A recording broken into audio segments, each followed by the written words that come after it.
வணக்கம். இன்றைய நமது சிறப்பு விருந்தினர் ஜோதிடர் காந்தி குருகேஸ்வரர் அவர்கள்.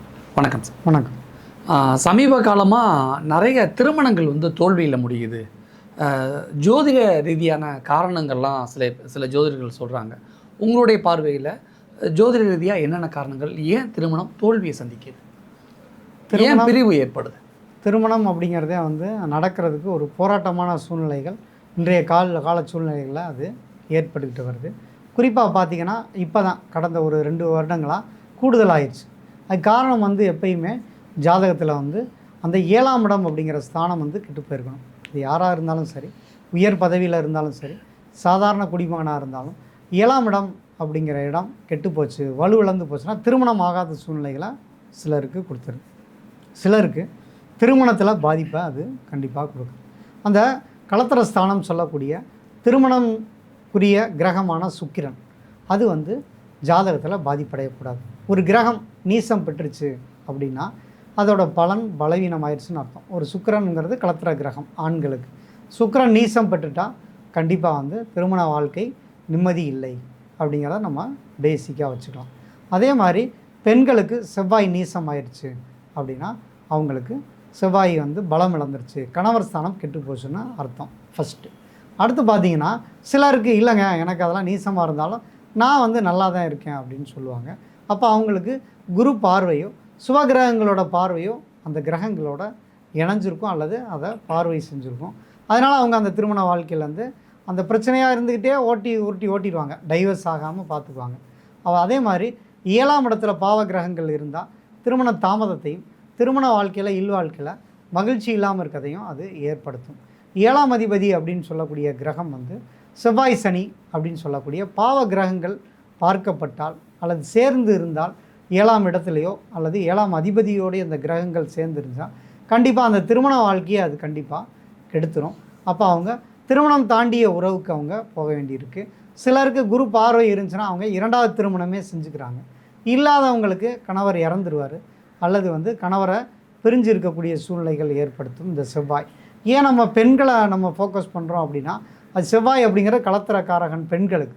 ஸோ அப்போ அந்த செவ்வாய் சனி செவ்வாய் சுபகிரகங்களோட இணைந்து அல்லது 7ஆம் இடத்தோட பார்வைகள் ஈடுபடும் பொழுது அவங்களோட திருமண வாழ்க்கையை கெடுத்து திருமணம் தாண்டிய உறவுகளை அவங்களுக்கு ஏற்படுத்துகிறது. அது ஏன் இந்த சூழ்நிலையில் நடக்குது அப்படின்னு பார்த்தீங்கன்னா இப்போ செவ்வாய் சனி சேர்றது, செவ்வாய் ராகு சேர்ற கூடிய அமைப்பு தற்சமயம் நடந்துகிட்ருக்கு. இது பார்த்திங்கன்னா இந்த 2026ஆம் ஆண்டு கூட பார்த்திங்கன்னா நிறைய டைவர்ஸு, இல்லீகல் அஃபர்னால் வரக்கூடிய கொலை அல்லது குடும்ப பிரச்சனைகள், அவமானம் இதெல்லாம் தொடர்ந்து இந்த 2026 ஏற்படக்கூடிய வாய்ப்புகள் உண்டு.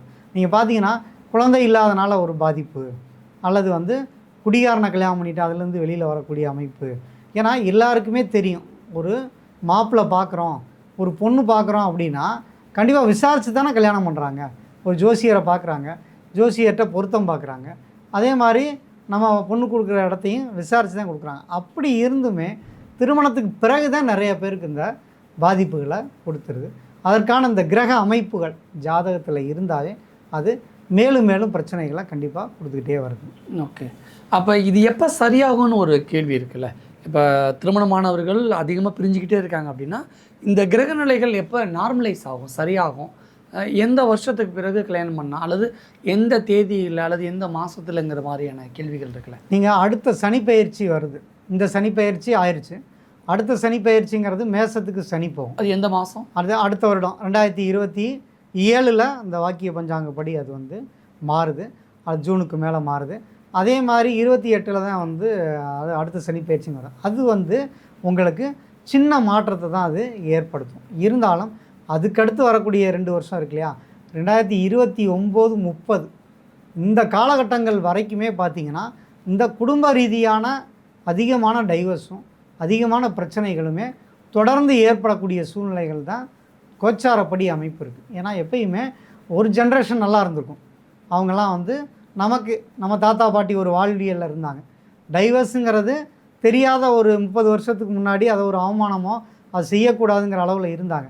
ஆனால் இப்போ பார்த்தீங்கன்னா சாதாரணமாக டைவர்ஸ் கொடுத்துட்டு பிடிக்கலையா விட்டு விலகி வா அப்படின்னு பேரண்ட்ஸே சொல்லக்கூடிய மறுமணத்துக்கான ஒரு அங்கீகாரம் கொடுக்கக்கூடிய அமைப்புங்கிறது இருக்குது.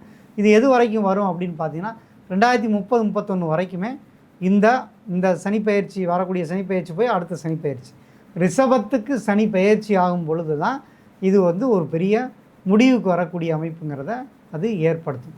அதுக்கு காரணம் பார்த்தீங்கன்னா வந்து நீங்கள் இந்த புதன் அப்படிங்கிறதான் வந்து இந்த மொபைல் ஃபோனோட டாமினேஷன் அதிகமாக இருக்குது. ஒவ்வொரு 30 வருஷமும் மேஷத்துக்கு சனி வரும் பொழுது டோட்டலாகவே வாழ்வியலே மாறும். அதைத்தான் அந்த காலத்தில் சொல்லியிருப்பாங்க, 30 வருடம் வாழ்ந்தவனும் இல்லை, 30 வருடம் வீழ்ந்தவனும் இல்லை. கஷ்டப்பட்டுக்கிட்டு இருக்கவங்க ஒரு 30 வருஷத்துக்கு மேலே டெவலப் ஆகிறது அப்படிங்கிறது வந்து ஒவ்வொரு முறையும் மேசத்திற்கு சனி வந்து விலகும் பொழுது ஒவ்வொருத்தருடைய வாழ்க்கையும் மாறும். அதே போல் நாட்டோட நிலையும் மாறும், கலாச்சாரமும் மாறும். ஸோ இந்த ஒரு தவறுதலான ஒரு கலாச்சாரங்கிறது இந்த 30 ஆண்டுகள் நடந்தது. இதுக்கு ஒரு முற்றுப்புள்ளியாக 2030-31 வரக்கூடிய சனி பேச்சில் கட்டாயமாக மக்கள் மனநிலை கட்டாயம் மாறும். 2031 வரைக்குமே திருமண பந்தங்கள் என்னதான் குலம் இந்த கோச்சாரம்லாம் பார்த்து ஜாதகம்லாம் பார்த்து விசாரிச்செல்லாம் கல்யாணம் பண்ணாலுமே 2031 வரைக்குமே முன்ன பண்ண இருக்க தான் போகுது. பெருசாக அந்த கிரக நிலைகள் சரியில்லைன்னு சொல்கிறீங்க. அப்படின்னா என்ன பண்ணுனா இதெல்லாம் சரியாக இருக்கும்? பரிகாரங்கள் ஏதாவது திருமண பரிகாரங்கள் பண்ணினோம்னா பிரிவு ஏற்படாமல், டைவர்ஸ் ஏற்படாமல் ஒற்றுமையாக வாழ்வதற்கு வழிவகை இருக்கா? நீங்கள் கேட்ட மாதிரி 2030-31 வரைக்குமே என்னென்னா திருமண விஷயங்களில் கொஞ்சம் கவனமாக இருக்கணும். ஒரு 23 வயசு ஆயிடுச்சு அப்படிங்கிறவங்க கொஞ்சம் அவங்களுக்கு அறிவுரைகள், இந்த நேரம் இப்படி தான் இருக்கும், 2-3 வருஷத்துக்கு இருக்கும் அப்படின்னு அவங்களுக்கு சொல்லப்படலாம். நமக்கு இப்போ 21 வயசில் இருக்காங்க அப்படின்னா திருமணத்தை ஒரு 25 வயசு வரைக்கும் தள்ளி போடலாம். எப்பயுமே காலம் ஒரு மிகப்பெரிய மாற்றத்தை கொடுக்கும். அப்போ அடுத்து வரக்கூடிய ஒரு 4 வருஷத்துக்கு பெரும்பாலும் திருமணம் செய்கிறத தவிர்க்கிறது நல்லது. இது மிகப்பெரிய பரிகாரம். இல்லைங்க இப்போ எனக்கு வந்து 27 வயசாச்சு, 29 வயசாச்சு, 31 ஆயிடுச்சு, இனிமேல் என்னால் தள்ளி போட முடியாது அப்படிங்கிறவங்க வந்து இந்த சூழல் நம்ம வந்து ஒரு ஜாதகங்கிறது ஒரு எச்சரிக்கை.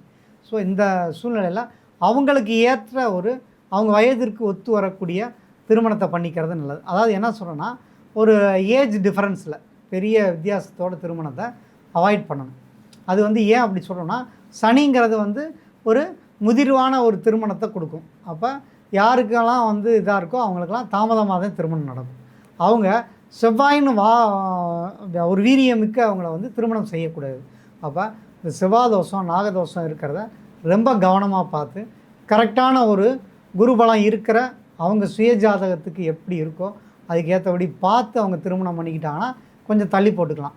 இப்போ அவங்க ஜாதகத்தில் ரொம்ப அந்த செவ்வாய் சனி செவ்வாய் ராகு கடுமையாக இருக்குன்னா திருமணத்தை பண்ணிவிட்டு அவங்க வெளிநாட்டில் இருக்காது, வேலை விஷயம் வெளியூரில் இருக்காது, இந்த மாதிரி ஒரு பிரிவுகளை அது சுப பிரிவுகள்னு சொல்லுவாங்க. தொழில் ரீதியாக பிரிஞ்சு போகிறது, இது மாதிரி விஷயங்களை அவங்க கரெக்டாக மெயின்டைன் பண்ணிக்கிறது. ஈகோவை முதல்ல விடணும். அதெல்லாம் வந்து மிகப்பெரிய பரிகாரமாக இருக்கும். தெய்வ வழிபாடுகள், அவங்கவுங்க குலசாமியை குல தெய்வங்களை வழிபடுறது அவங்களுக்கு ஒரு மிகப்பெரியதாக இருக்கும். முக்கியமாக அந்த பெரியவங்கள்ட்ட ஆலோசனைகள் கேட்டு நடந்துக்கிட்டாங்கன்னா அவங்களுக்கு இதெல்லாம் வந்து ஒரு மிகப்பெரிய பரிகாரமாக இருக்கும்.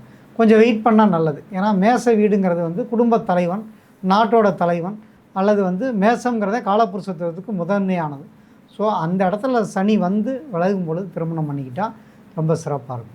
செவ்வாய் ராகுன்னு சொன்னீங்க, அது என்ன மாதிரி பலன்களை தரும்? செவ்வாய் ராகுங்கிறது வந்து பெண்களுக்கு ரொம்ப முக்கியமான ஒரு பாதிப்பை கொடுக்கக்கூடிய அமைப்பு. செவ்வாய்ங்கிற அப்படின்னு பார்த்தீங்கன்னா வந்து மூளைக்கு அதிகமாக ரத்தம் போகும், சுறுசுறுப்பாக இருப்பாங்க, ரொம்ப உடனே நடக்கணும் பிடிவாத குணத்தோடு இருப்பாங்க. எந்த ஒரு விஷயத்துக்கும் உடனே நடக்கணும் அப்படிங்கிற ஒரு வேகத்தில் ஒரு விஷயத்தை பண்ணுவாங்க. இப்போ ஒரு ரஜ்ஜு பொருத்தங்கிறத ரொம்ப முக்கியமாக சொல்கிறோம்.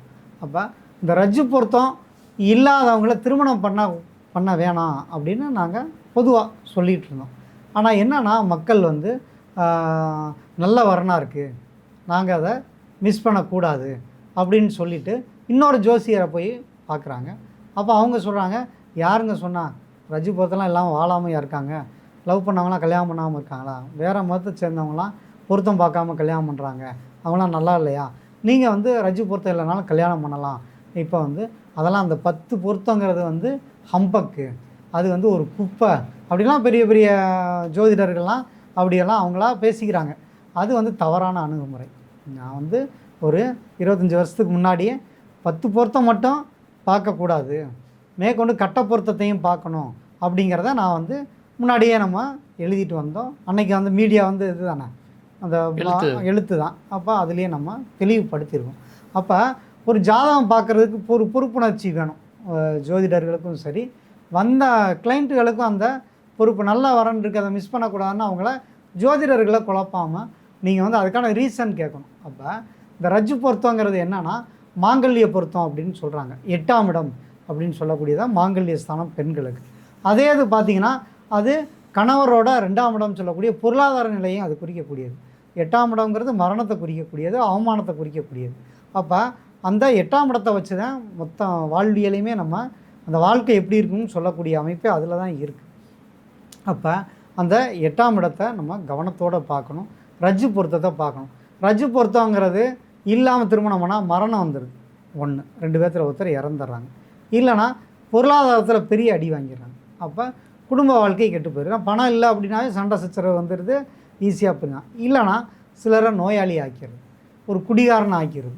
அப்போ அவங்களால செயல்பட முடியாத ஒரு அமைப்பை கொடுத்துருது, இல்லீகல் கான்டாக்டை கொடுத்துருது, வேற ஒருத்தவங்களோட ஆணோ பெண்ணோ தொடர்பு வச்சுக்கக்கூடிய மொத்தத்தில் அந்த குடும்ப வாழ்க்கையை அது வந்து கெடுத்துருது. அப்போ அதுக்கு மெயின் காரணமாக இந்த செவ்வாய் ராகு ஜாதகத்தில் இருக்குது. அப்போ செவ்வாய் ராகு ஒன்றா சேர்ந்தவங்க ஜாதகத்தில் ரொம்ப கவனமாக ஜாதகத்தை இணைக்கணும். அவங்களுக்கு குருபலம் இல்லைனாலும் அவங்களோட ஜாதகத்தில் வரக்கூடிய பேரோட ஜாதகத்தில் அந்த செவ்வாய் ராகுவை குரு பார்க்குதான்னு பார்க்கணும். ஸோ இப்படியெல்லாம் நம்ம அந்த கட்ட பொருத்தத்தை கவனமாக பார்த்து பண்ணோம்னா செவ்வாய் ராகுலேருந்து தப்பிச்சிடலாம். ஏன்னா செவ்வாய்ங்கிறது நான் சொன்ன மாதிரி கணவர் கிரகம், ராகுங்கிறது வந்து பிரம்மாண்டம். அப்போ ஒன்றை விட ஒன்று பெட்டராக இருக்கும், இந்த கணவரை விட இன்னொருத்தரை கட்டியிருக்கலாம் அப்படிங்கிற எண்ணத்தை கொடுத்து அவங்களோட குடும்ப வாழ்க்கையை அது கெடுத்துரும், டைவர்ஸ் ஆக்கும், இன்னொருத்தரோட தொடர்பு வச்சுக்க சொல்லும், அல்லது 2வது திருமணத்துக்கு போய் அங்கேயும் அவமானப்படக்கூடிய சூழ்நிலைகளை இந்த செவ்வாய் ராகு கட்டாயம் கொடுத்துருது. செவ்வாய் ராகு பற்றி சொன்னீங்க, செவ்வாய் சனி அது என்ன செய்யும்? செவ்வாய் அப்படிங்கிறது அதே மாதிரி கிரக இணைவுகளில் முக்கியமானது. செவ்வாய் சனி அப்படிங்கிற ஒன்றுக்கு ஒன்று ஆப்போசிட்டான கிரகங்கள். செவ்வாய் ராகுங்கிறது அடிதடியாகி வெளியில் வந்துடுவாங்க.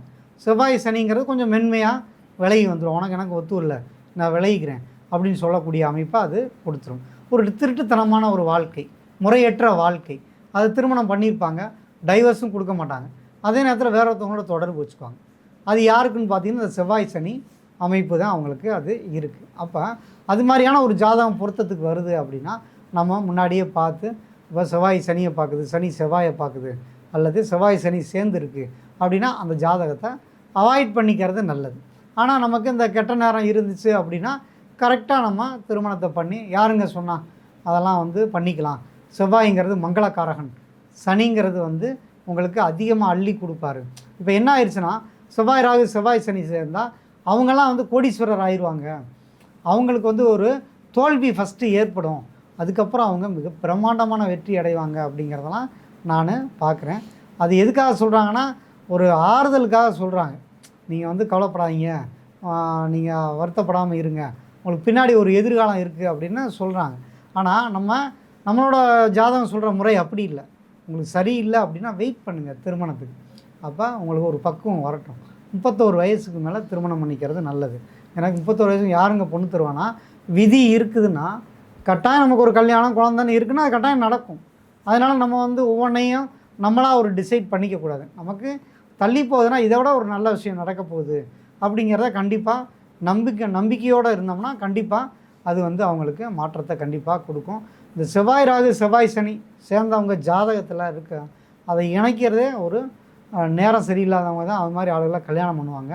ஏன்னா அவங்க முடவாதம் பிடிச்சவங்களாக இருப்பாங்க, அல்லது வந்து இந்த குத்தி காட்டி பேசுகிறது, டார்ச்சர் பண்ணக்கூடிய கிரக அமைப்பு உள்ள ஜாதகம்னா அந்த செவ்வாய் ராகு செவ்வாய் சனி தான். இப்படி இருக்கவங்கள திருமணம் பண்ணால் வாழ்க்கையில் ரொம்ப மன வேதனைக்கும் மன உளைச்சலுக்கும் ஆளாக வேண்டிய சூழ்நிலை வரும். அப்போ அவங்கள கல்யாணம் பண்ணுறவங்க வந்து அதை விட வயசு மூத்தவங்களாக இருக்கணும். அப்போ தான் அவங்களுக்கே ஒரு 30 வயசு ஆகிடுச்சுன்னா 35 வயசு ஆள் அதே மாதிரி ஜாதக அமைப்பு உள்ளவங்கள கல்யாணம் பண்ணிட்டா தெரியும். ஏன்னா இவங்களுக்கே தெரியும் நம்ம அப்படி தான் நடந்தோம், அதே மாதிரி தான் இவங்க நடக்கிறாங்கங்கிறத அனுசரித்து போய்க்குவாங்க. ஸோ அந்த அமைப்பு படி பண்ணால் இது அதுக்கு ஒரு மிகப்பெரிய பரிகாரமாக இருக்கும். நீங்கள் சொன்ன இந்த கல்யாணம் பண்ணவங்க ஏன் பிரியிறாங்க அப்படின்னு சொன்ன விஷயங்களுக்கு நிறைய காரணங்கள் சொல்லியிருக்கீங்க. கண்டிப்பாக புதுசாக கல்யாணமான ஆக போகிறவங்களுக்கும், கல்யாணமாகி ஏற்கனவே பிரிஞ்சவங்க அடுத்த கல்யாணத்துக்காக காத்திருக்கிறவங்களுக்கும் ரொம்ப பயனுள்ளதாக, ரொம்ப யூஸ்ஃபுல்லாக இருக்குன்னு நம்பலாம். நிறைய விஷயங்கள் ஷேர் பண்ணிக்கிட்டீங்க. நன்றி. நன்றி.